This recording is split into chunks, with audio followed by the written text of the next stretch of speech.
আসসালামু আলাইকুম। আইকেআরবিডির পক্ষ থেকে আপনাদের সকলকে জানাই আন্তরিক শুভেচ্ছা এবং অভিনন্দন। আশা করি আপনারা সকলে ভালো আছেন এবং সুস্থ আছেন।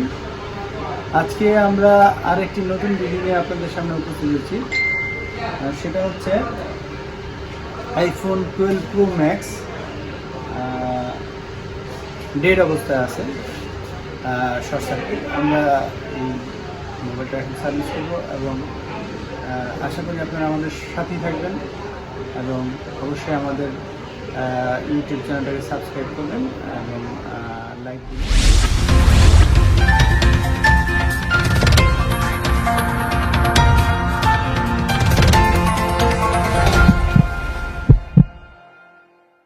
সর্বপ্রথম আমরা মাদারবোর্ডটিকে ডিসি পাওয়ার সাপ্লাইয়ের সাথে কানেক্ট করব এবং লক্ষ্য করে দেখা যায় এটা ফুল শর্ট সার্কিট এবং এটার সাথে আমরা চেক করলাম ফুল শর্ট সার্কিট। এখন আমরা এটা সেপারেটের সাথে বসাবো এবং টেম্পারেচার 200 দেব। কারণ হচ্ছে যে 12 সিরিজে অন্যান্য সিরিজের তুলনায় টেম্পারেচার অনেক বেশি লাগে এবং আমরা খুব সাবধানতার সহিত উপরের আঠা জাতীয় স্টিকারটা তুলে নেব।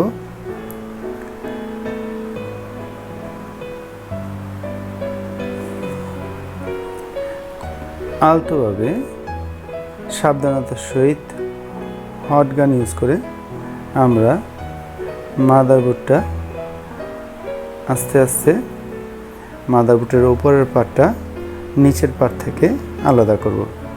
এখানে অবশ্যই খেয়াল রাখতে হবে যাতে করে ওভারহিট না হয় এবং হট গান ব্যবহারের সময় অবশ্যই সতর্ক হতে হবে। কারণ হচ্ছে আমরা আগেই বলেছি এখানে অতিরিক্ত হিট আপনার মাদারবোর্ড ড্যামেজ করতে পারে এবং পাশাপাশি অ্যাপেলের অন্যান্য গতানুগতিক যে মাদারবোর্ডগুলো আছে বা অন্যান্য গতানুগতিক যে সিরিজগুলি আছে যেমন 11 প্রো বা এর আগে যত ভার্সন আছে সেই তুলনায় 12 সিরিজে সম্পূর্ণ হিটিং কনজাম্পশন বা তার হিট কনসিভ করার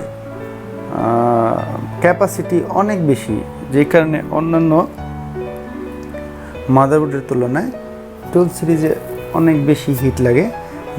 এখন আমরা পার্ট দুটো আলাদা করলাম এবং উপরের পার্ট এবং নিচের পার্ট পরিষ্কার করে নিচ্ছি খুব ভালোভাবে। ডিসোল্ডার উইং দিয়ে সমস্ত লিডগুলা ক্লিয়ার করে নিচ্ছি। এখন আমরা আবার চেক করে দেখব যে এটা আসলে কি উপরের পার্টে শর্ট না নিচের পার্টে শর্ট। হ্যাঁ, এটা উপরের পার্টে শর্ট। এখন আমরা উপরের পার্টে দেখব কিভাবে শর্ট রিমুভ করা যায়। প্রথমে আমাদের আগেই বলছি অ্যাভোমিটারে আমরা দেখছি যে এটা হচ্ছে আপনার মেইন লাইন শর্ট, অর্থাৎ বিসিসি মেইন বা বিডিডি মেইন আমরা যেটা বলি সেটা। আমরা একটু ডায়াগ্রামে চলে যাব। ডায়াগ্রামে আমরা খেয়াল করলে দেখতে পাবো যে ডায়াগ্রামের এ হচ্ছে বিসিসি বা মেইন পাওয়ার লাইন, এটা হচ্ছে ব্যাটারির এই লাইনটা আমাদের শর্ট। আমরা এখন দেখব যে এটা মাদারবোর্ডের অপর প্রান্তে কোন অংশে আছে। আমরা মূলত সেই অংশে ভোল্টেজ ইনপুট করব এবং আমাদের শর্ট সার্কিট কোথায় আছে আমরা বের করব। এই অংশটা হচ্ছে আমাদের ভোল্টেজ ইনপুট করতে হবে। আমরা এখন থার্মাল ভিউতে চলে যাব এবং ভোল্টেজ ইনপুট করব।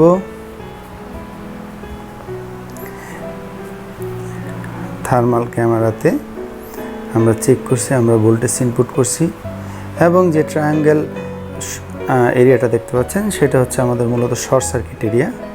আমরা একটু মাইক্রোস্কোপ ভিউতে চলে যাব। এই খেয়াল করুন, এটা হচ্ছে আমাদের শর্ট সার্কিট এরিয়া।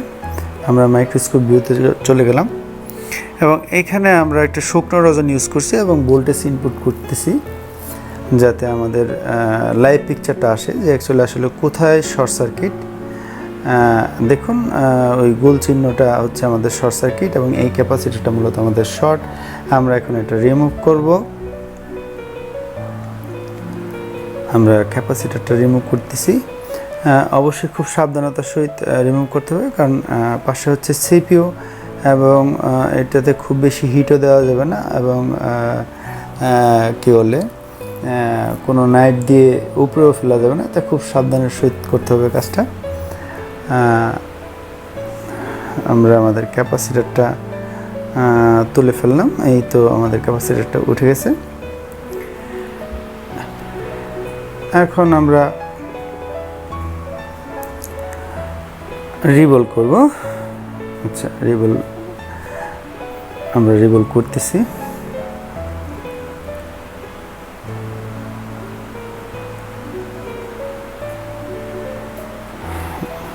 রিবলিং হচ্ছে।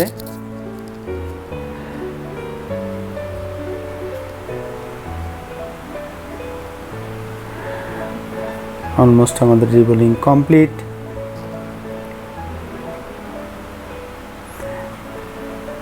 এবং ফাইনালি দেখতে পাচ্ছেন যে আমাদের রিবলিংটা কমপ্লিট, আমাদের মাইক্রোস্কোপ ভিউতে দেখা যাচ্ছে। ফাইনালি আমরা রিঅ্যাসেম্বল করলাম এবং এখন চেক করব।